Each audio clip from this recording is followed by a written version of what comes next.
Olá, meu amado e minha amada, graça e paz. No livro de Êxodo, capítulo 1, nos conta que surgiu um novo faraó que não conhecia José. E conforme ele viu que os hebreus iam crescendo e se multiplicando, ele resolveu agir de astúcia contra o povo de Deus e escravizá-los, porque temia que numa guerra do Egito com outra nação, os hebreus se aliassem ao outro povo e assim fugissem do Egito. E mesmo assim, os hebreus continuavam crescendo e se multiplicando, porque Deus era com eles. E então Faraó criou o decreto que ordenava que todo menino recém-nascido hebreu fosse executado.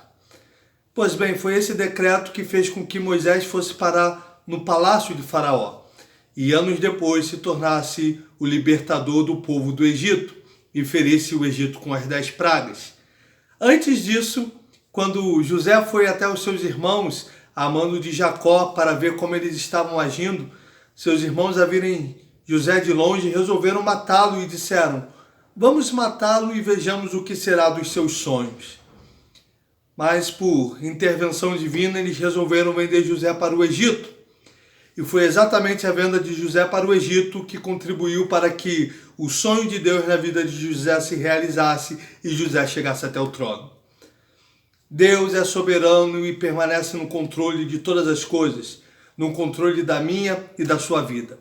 Se estamos no centro da vontade de Deus, se amamos a Deus e obedecemos os seus mandamentos, podemos ter paz, que inclusive aqueles que tramam contra nós, aqueles que nos fazem mal, aqueles que armam ciladas contra nós, na verdade não estão fazendo nada além do que nos conduzir para o caminho que Deus tem para nós.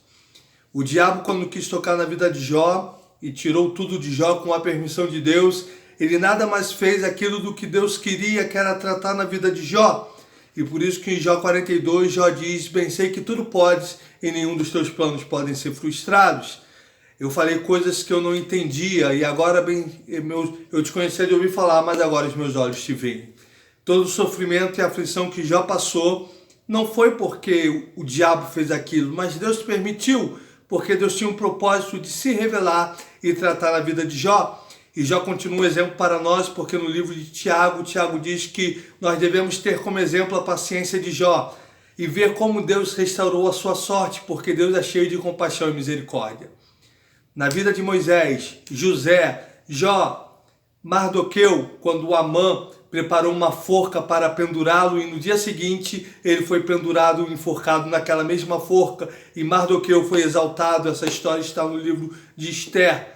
Nós vemos que, conforme diz Romanos 8:28 muito bem, todas as coisas cooperam para o bem daqueles que amam a Deus.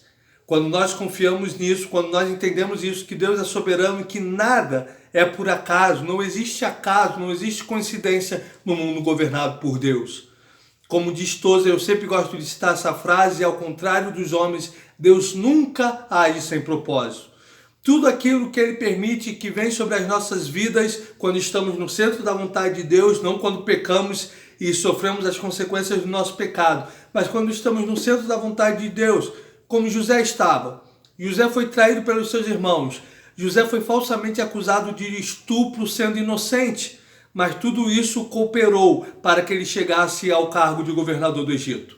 Todas as coisas cooperam para o bem daqueles que amam a Deus. Ou como diz uma outra versão que eu gosto muito, sabemos que Deus age em todas as coisas, através de todas as coisas, para o bem daqueles que o amam. Essa dificuldade, essa luta, essa traição, esse problema, esse sofrimento, não veio à tua vida, à minha vida por acaso, mas Deus tem um propósito nisso, que muitas das vezes nós só vamos entender depois. As palavras do Senhor Jesus para Pedro, quando Pedro não quis permitir que ele lavasse os seus pés, continuam ecoando e servindo para nós hoje. Aquilo que eu faço tu não compreendes agora, mas vai entender depois. Deus é soberano, querido. Podemos descansar nisso. A nossa vida está nas mãos daquele que governa o universo e que tudo fez pelo poder da sua palavra. Não estamos entregues ao acaso, não somos vítima das circunstâncias. O nosso Deus, que é bom e soberano, governa sobre a nossa vida e tudo tem um propósito. Todas as coisas cooperam para o nosso bem. Se estão criando um decreto para te matar, se estão te vendendo como escravo, saiba que no final tudo vai dar certo, porque tudo faz parte de um plano que só Deus pode ver. Deus é o maior arquiteto, o maior autor da história do universo. Ele é o melhor e o maior jogador de xadrez que eu conheço. Toda peça que ele move tem um porquê e no tempo certo eu e você vamos entender. Que possamos descansar nisso. Todas as coisas cooperam para o nosso bem. Que Deus te abençoe em nome de Jesus.